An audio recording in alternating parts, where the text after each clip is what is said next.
Hello and welcome to Movie Theater Time Machine, the show where we ask the question, What the hell is that? honest to God, like, I'm glad our friends dodged this bullet.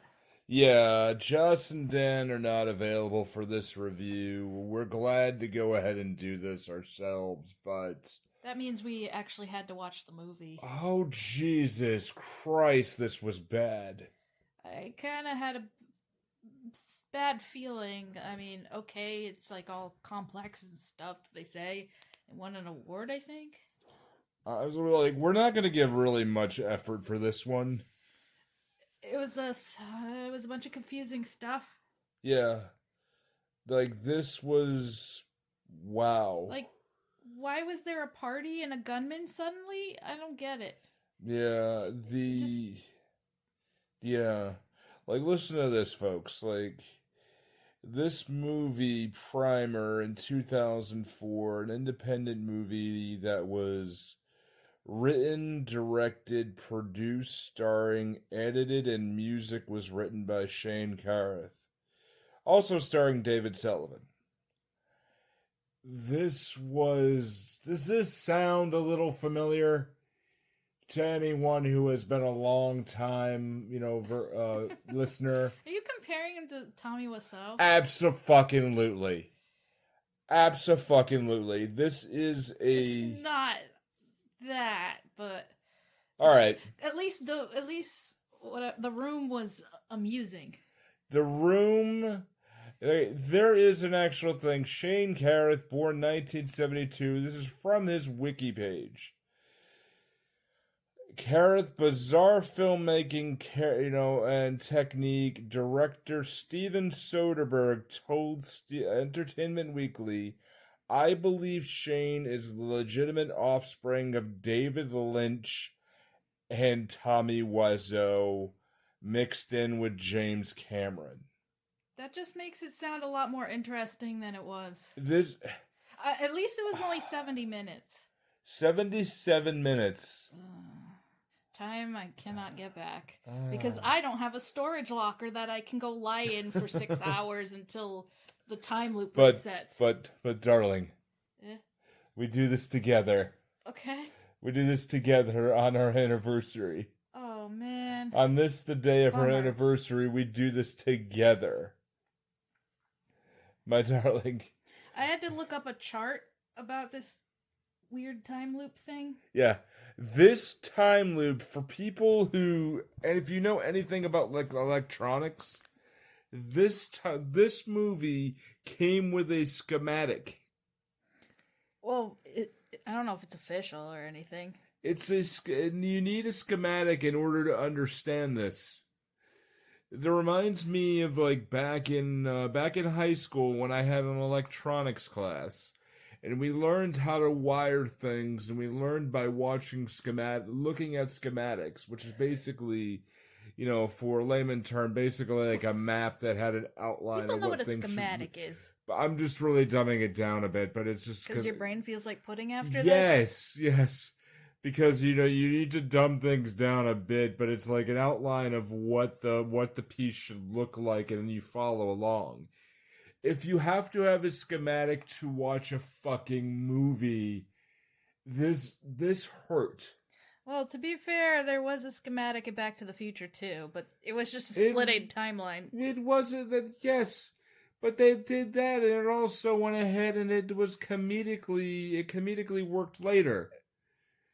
It comedically worked later to explain the split timelines, and Family Guy did a great parody of it too. Somehow we do that, and somewhere there's a chalkboard in your living room. Yeah, go ahead. This is a schematic thing. Yeah, this is okay. First, I don't know if it's the first 5, 10 something minutes. It's just guys arguing and talking engineering crap. Yeah. Like, what is this? I kept thinking of Millhouse watching Itchy and Scratchy and Poochie and being like, when are they going to get to the fireworks factory? Oh, I'm not even going to waste my energy doing a fantasy casting for this, but... Well, one's blonde, one has dark Yeah. hair, so Beavis and Butthead, they did a time... Beavis and Butthead did time travel. Was it Beavis and Butthead Do the Universe? Yes, they did, yeah. Whoa, Beavis, look at that number. There where we are. Billboard says 2024. Look at that. 69. Well, at least with Beavis and Butthead Do the Universe, that's how they explain when they did a reboot, continuation, how there's two separate timelines where there's Beavis and Butthead just plucked out of the 90s and plunked into current era. And then there's other episodes that have an alternate timeline where they stayed and got old. So you have old Beavis and Butthead. And it's very clever. And it's very It's a good clever. way of handling it. It's really super clever. It's honestly worth watching more than this. But yeah. So Yeah. Oh, the other blonde and dark hair time travelers would be Bill and Ted. Right, but just to like dive a little deeper into it, because I'm not going to do any more effort than this, but I'd say that this is Daniel LaRusso and Johnny Lawrence. If they never had a rivalry, never had any karate or anything to do with it. They'd be boring engineers. They'd be boring engineer Mormons. Yeah, they were always wearing suits and ties. Or shirts and shirts and ties. This movie was made for $7,000, and it showed. Like, well, at least the camera work was kind of interesting. At least it wasn't like gray. They had like. Did they spend $7,000 for a fucking camera? Probably renting the storage locker.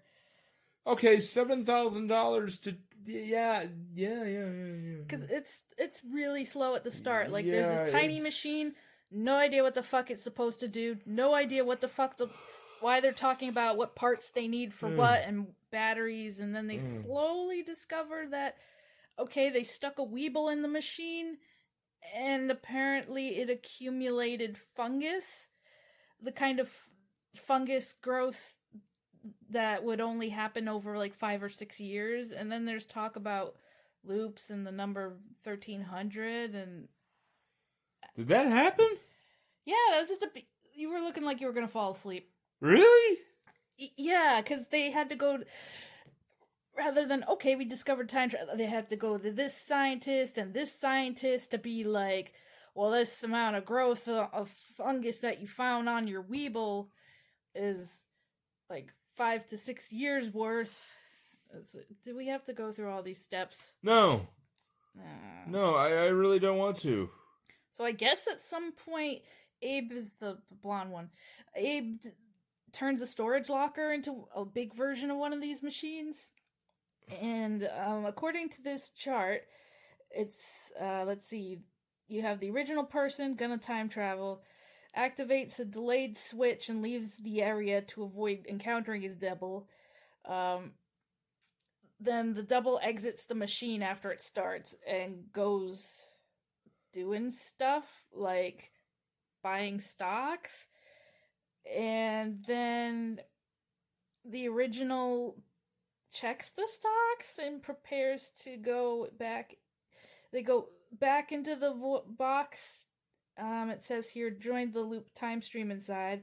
And then they sit around for 6 hours waiting while time traveling to the past to become the double. And then it says that the double creates an altered future for the double alone. And the original's purpose was just enter the box. I don't know what happened. There was something about a neighbor or guy following them and some teammates they didn't want to tell about that were also using the garage they didn't want to tell about. And I don't know, somebody had a gun and the neighbor passed out and somebody injected something into a milk bottle.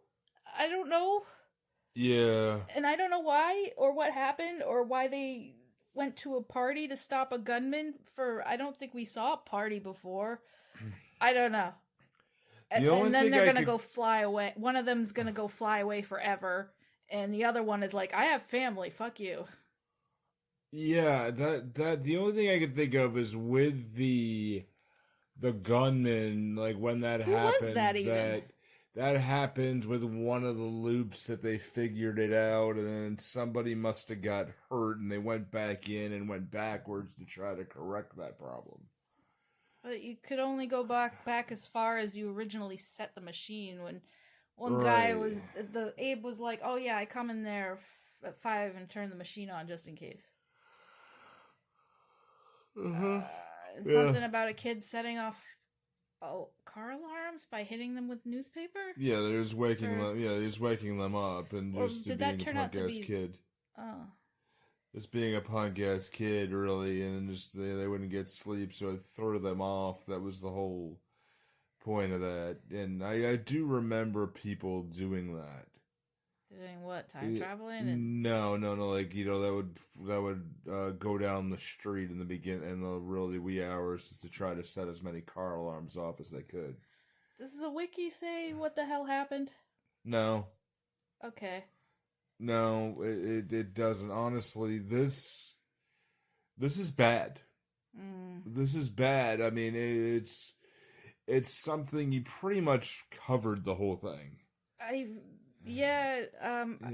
feel like I'm sure people are like, when I looked it up, some people in comments were like, "Oh yeah, it makes more sense on a second view," but no, you failed to capture our attention and give a shitness. Yeah, you have this same thing with like Once Upon a Time in Hollywood. I mean, maybe I would tolerate that, knowing it's 3 hours of dicking around and then 10 minutes of busting up the Manson family, but... Right, but it's like people have said it's better the second time. That's like, former co-host of the show, Bob, who told me that if you drink the soda Moxie as much, eventually you end up liking it, but it still tastes like shit the first few times. Reminds me of chocolate soy milk. Why? Well, at least with chocolate soy milk, I was trying to be a vegan. So there was motivation to... Why would you be dietary change? That's a motivation to get an acquired taste. But Moxie, ew. Yeah, so like you made that point with Once Upon a Time in Hollywood, and as much as I've said I love Tarantino's work, I really enjoy that. If you don't get the attention of the audience the first time, it's not going to be good. Yeah, why should you watch a movie again that you have no interest in? Yeah, you didn't get my interest. No, it's better the second time you see it. I can't see myself going back to this. No, fuck no. At all. Like, this is... I did think it was kind of neat that there was film grain. Yeah, stylistic-wise and cinematically... You had a pretty good idea, but this just... There was colors in this movie, you know?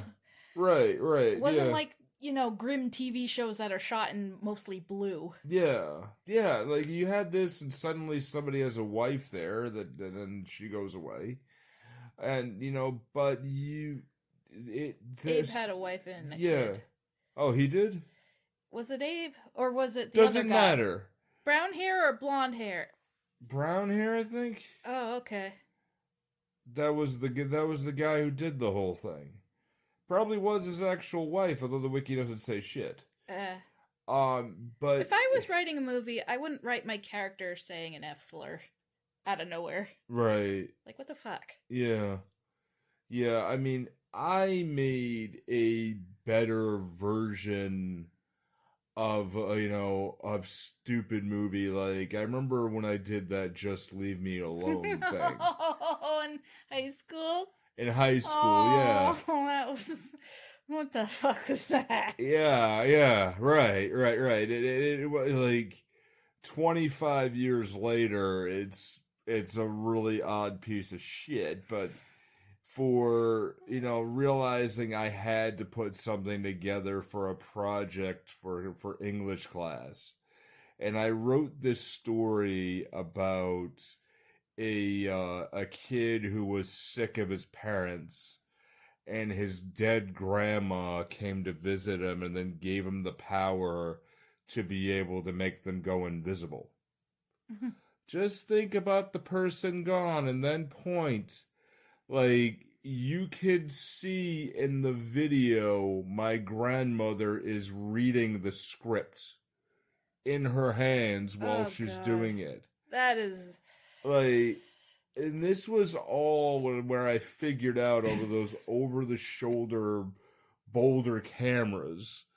I figured out that you could record, press pause, and then step away, and it made it look like somebody disappeared. Oh, the first time my mom did that, I was just so amazed. My mind was blown when I was a kid. Yeah, but how old were you then?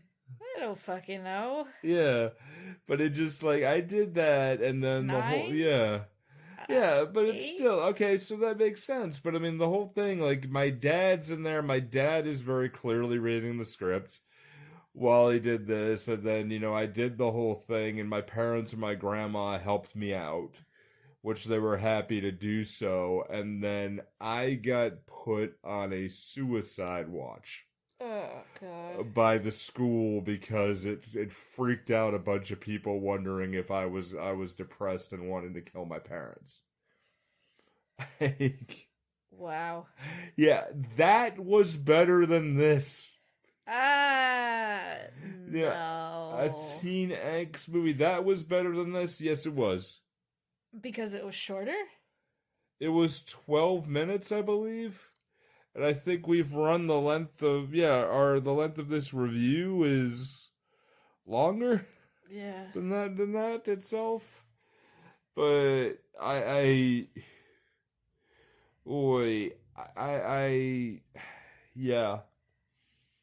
don't know. Yeah, I think we said what we had to say about this. Yeah, we're not going to give any more energy to this movie whatsoever. So, yeah, hell, gang. It's our 24-year anniversary of our first date. And therefore, what we do is we make fun of a shitty movie, too. But it's not bad. It's not good bad. No. Happy anniversary, babe. You too, bum. Alright, I love you. I love you too, bum. Alright, so we're not even going to give an effort for fantasy casting at this point. We already did. Formally, honestly. Oh. But yeah. Beavis and Butthead would probably try to make duplicates of themselves to score. Yeah, to just crawl out from all over the place, inescapable, trying to score until they fill up the entire town with nothing but clones. Oh, did it have the Beavis and Butthead from the Smart Universe? Humor, very droll, humor. Yes, Beavis and Butthead is a multiverse now. I'm It's not great. fantasy casting. I'm serious. It is. No, it's just great. That's just phenomenal. The smart Beavis and Butthead. It's great. There. Everything about it is wonderful. Mike Judge cannot do wrong. The Good Family. Isn't that him? That failed. I'd still give him credit. I think he's an unsung voice of the generation. Hopefully, the King of the Hill revival's good. Also, Beavis and Butthead would, I forgot. Huh? I forgot. I'm sorry. That's okay. All right, folks. So be good. Take care of yourself, but don't be too good.